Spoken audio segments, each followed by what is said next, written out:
नमस्कार. श्री स्वामी समर्थ सर्वांना.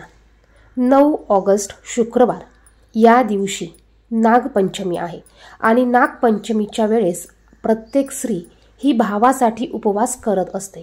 तर हा उपवास कधी धरायचा, कधी सोडायचा, उपवासाला कोणते 2 पदार्थ चुकूनही खाऊ नये की ज्यामुळे आपला हा उपवास ग्राह्य धरला जात नाही आणि अशी बरीच माहिती आपण या व्हिडिओमध्ये बघणार आहोत. तर पहा 8 ऑगस्टला नागपंचमी साजरी करायची आहे आणि ज्या महिला भावाचा उपवास करत असतील त्यांना हा उपवास 8 ऑगस्टला करायचा आहे. म्हणजेच नागपंचमीच्या आदल्या दिवशी भावाचा उपवास धरला जातो. गुरुवारी 8 ऑगस्टला भावाचा उपवास हा धरायचा आहे आणि संपूर्ण दिवसभर हा उपवास धरायचा असतो. जसं आपण एकादशीचं व्रत करत असतो तसं आपल्याला संपूर्ण दिवसभर हा उपवास करायचा असतो आणि दुसऱ्या दिवशी हा उपवास सोडायचा असतो. म्हणजेच नागपंचमीची पूजा करून आपण पुरणाच्या पोळ्या करतो बघा, नैवेद्य पाणी दाखवतो आणि आपल्याला पुरणाच्या पोळ्या खाऊन हा उपवास सोडायचा असतो. तर हा उपवास करत असताना तुम्हाला कोणते पदार्थ चुकूनही खायचे नाही. तर पहा, सर्वात अगोदर हा श्रावण महिना चालू आहे. भोले शंकरांचा हा संपूर्ण महिना असल्यामुळे तुम्हाला ह्या उपवासाला चुकूनही भगर खायची नाहीये. आपण एकादशीला भगर खात असलो तरी देखील ह्या उपवासाला तुम्हाला भगर खायची नाहीये.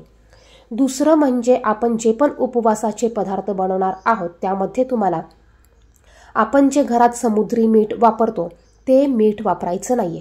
त्याऐवजी तुम्हाला सैंधव मिठाचा वापर करायचा आहे. तर पहा, आपल्याला चुकूनही या दिवशी भगर खायची नाहीये. त्याचप्रमाणे आपल्या घरातील समुद्री मीठ आपल्याला चुकूनही ह्या उपवासाला वापरायचं नाहीये. त्यानंतर बाहेरचे जे तळणीचे पदार्थ असतात ते पदार्थ देखील चुकूनही खायचे नसतात.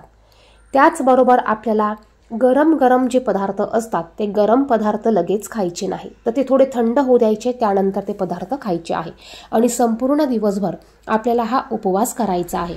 प्रत्येक स्त्री आपल्या भावाच्या दीर्घायुष्यासाठी, भावाच्या प्रगतीसाठी हा उपवास करत असते. याची एक पौराणिक कथा आहे.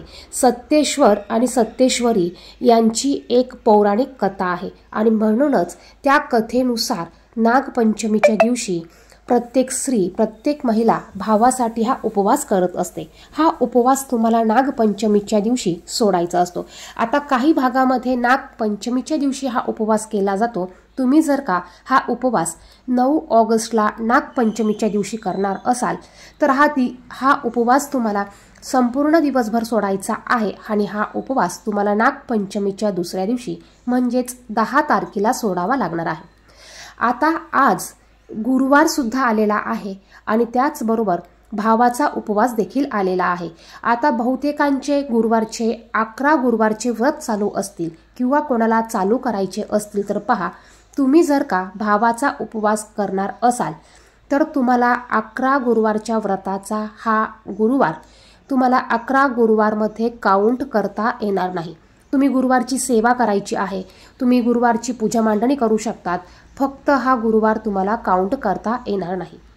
ज्या महिला भावाचा उपवास करत नसेल अशांनी हा गुरुवार करायचा आहे. हा गुरुवार काउंट देखील तुम्ही 11 गुरुवारमध्ये करू शकतात. जे भावाचा उपवास करणार असाल त्यांनी फक्त भावाचा उपवास करायचा आहे आणि गुरुवारच्या सेवा करायच्या आहे. गुरुवारचा हा गुरुवार काउंट करायचा नाहीये. व्हिडिओमध्ये सांगितलेली माहिती आवडली, व्हिडिओला लाईक करा, इतरांना देखील शेअर करा, कमेंट बॉक्समध्ये श्री स्वामी समर्थ नक्की लिहा. धन्यवाद. श्री स्वामी समर्थ.